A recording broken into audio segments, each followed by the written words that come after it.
I had an asthma attack and ended up in the hospital. While lying there, I called my husband and asked him to pick up our son from kindergarten. But my husband dropped off our son halfway and just sent me a message asking me to pick him up. Grasping the IV drip, I hurried over, breathless and desperate. Sadly, it was too late.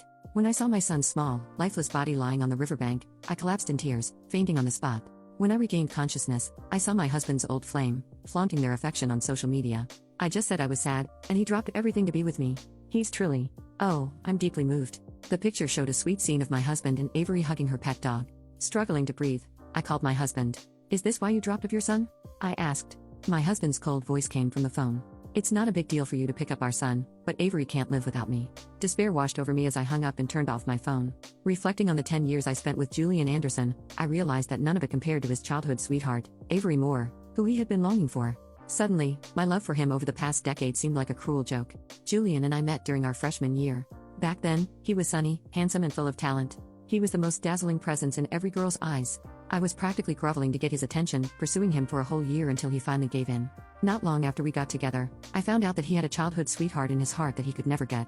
We fought about it, and I cried, but his response was always the same, cold and mocking. "If you don't like her, just go away. I'm not the one pestering you." Every time he said that, I would bite back my tears, swallowing my pride. I loved him and I couldn't live without him. I tried to convince myself that he only saw her as a sister and there was no need for me to be jealous. I endured her calls that could summon him away at any moment. I endured hearing him whisper her name in his sleep. Even after I got married and became pregnant with our son, I endured. Morning sickness left me unable to eat anything, and I asked him to get me some donuts from the shop nearby. He made excuses, saying I wouldn't die if I waited until tomorrow, then went to sleep in the guest room.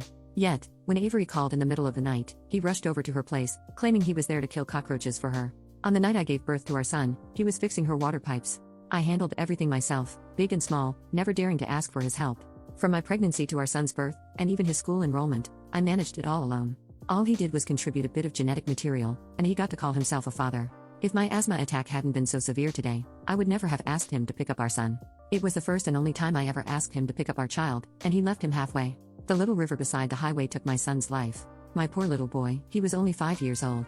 This morning, he had sweetly called his father good daddy before we left the house.